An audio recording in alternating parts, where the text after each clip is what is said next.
श्रीमते रामानुजाय नमः। श्रीमते निगमान्त महादेशिकाय नमः।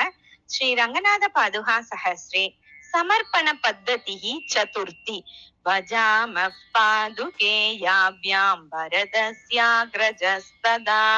प्रायः प्रतिप्रयाणाय प्रास्तानिकम् अकल्पयत्। भजामः पादुके याभ्यां भरतस्याग्रजस्तदा प्रायः प्रतिप्रयाणाय प्रास्तानिकम् अकल्पयत्। राज्यं विहाय रघुवंशमहीपतीनां पौरांशपादरसिकान् पृथिवीं च रक्ताम् त्वामेव हन्त चरणावनिप्सम्प्रयास्यन् आलम्बत प्रथममुत्तरकोसलेन्द्रः। प्राप्ते प्रयाणसमये मणिपादरक्षे पौराणवेक्ष्य भवती करुणप्रलापान् मञ्जूप्रणादमुखरा विनिवर्तनार्थं रामं पदग्रहणपूर्वमया च तेव मत्वा तृणाय भरतो मणिपादरक्षे रामेण तां विरहितां रघुराजधानीं त्वामेव सप्रणयम् उज्जयिनीम् अवन्तीं मेने महोदयमयी मधुरामयोध्याम् रामात्मनः प्रतिपदं मणिपादरक्षे विश्वम्भरस्य वहनेन परीक्षितां त्वाम् विश्वस्य देवि वहने विनिवेशयिष्यन् विश्रब्ध एव भरतो भवतीं ययाचे भक्त्या परं भवतु तद् भरतस्य साधोः त्वत्प्रार्थनं रघुपतौ मणिपादरक्षे केनाशयेन स मुनिः परमार्थदर्शी भद्राय देवि जगतां भवतीमवादीत्। रामे वनं व्रजति पङ्क्तिरते प्रसुप्ते राज्यापवादचकिते भरते तदानीम् आश्वासयेत् क इव कोसलवासिनस्तान् सीतेव चेत्त्वमपि साहसवृत्तिरासीः। पादावनि प्रभवतो जगतां त्रयाणां रामादपि त्वमधिका नियतं प्रभावात् नो चेत् कथन्नु भरतस्य त्वमेव लुप्सोः प्रत्यायनं परिपणं भवती भवित्री मन्ये नियुज्य भवती मणिपादरक्षे पाष्णीग्रहस्य भरतस्य निवारणार्थं रत्नाकरं सपति गोष्पदयन् विजिज्ञे रामक्षणेन रजनीचर राजधानीं पादावनी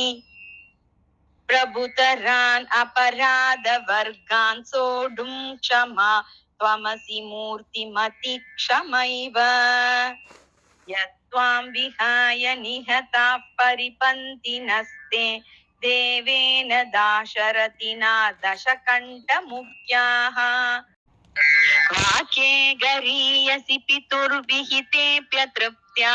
मातुर्मनोरथशेषमवन्द्ययिष्यन् मन्ये तदा रघुपति भरतस्य तेने मातस्त्वयैव मणिमौलिनिवेशलक्ष्मी पादाम्बुजाद् विगलितां परमस्य पुंसः त्वामादरेण विनिवेश्य जटाकलापे अङ्गीचकार भरतो मणिपादरक्षे गङ्गाधिरूढ शिरसो गिरिशस्य कान्तिम् अविकलमधिकर्तुं रक्षणे सप्तलोक्याः रघुपति चरणेन न्यस्तदिव्यानुभावाम् अभजत भरतस्त्वामञ्जसा पादरक्षे मणिमकुट निवेश त्यागदन्येन मूर्ध्ना यमविकल योगक्षेम सिद्ध्यै प्रजानाम् अलमिति भरतेन प्रार्थितामादरेण रघुपति रदिरोहन् अभ्यषिञ्चत् स्वयं त्वां चरणनकमनीना चन्द्रिका निर्जरेण प्रणयिनि पदपद्मे घाटमाश्लिष्यति त्वां विधिसुत कथितं तद्वैभवं ते विदन्तः अनुदिनं ऋषयस्त्वाम् अर्चयन्ति अगण्यगारे रघुपति पदरक्षे रामगिर्याश्रमस्ताः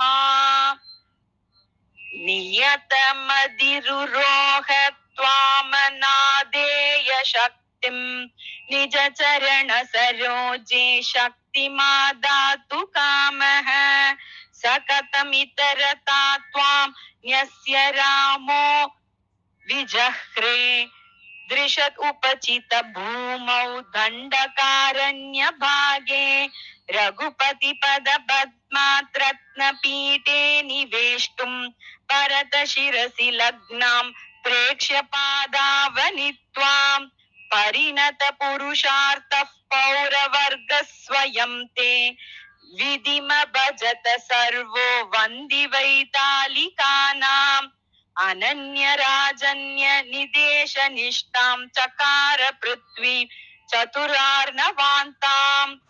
भ्रातुर्यियासो भरतस्तदा त्वां मूर्ध्नावहन् मूर्तिमतीम् इवान्याम् यद्भ्रात्रे भरताय रङ्गपतिना रामत्वमातस्तुषा नित्योपास्य निजाङ्घ्रि निष्क्रयतया निश्चित्य विश्राणितम् योगक्षेमवहं समस्त जगतां यद्गीयते योगिभिः पादत्राणमिदं मितं पच कथाम् अह्नाय मे निह्नुताम् भरतस्येव ममापि प्रशमित विश्वापवाद दुर्जाता शेषेव शिरसि नित्यं विहरतु रघुवीर पादुके भवती भरतस्येव ममापि प्रशमित विश्वापवाद दुर्जाता शेषेव शिरसि नित्यं विहरतु रघुवीर पादुके भवती इति श्री रंगनाथ पादुका सहस्रे समर्पण पद्धतिः चतुर्थी।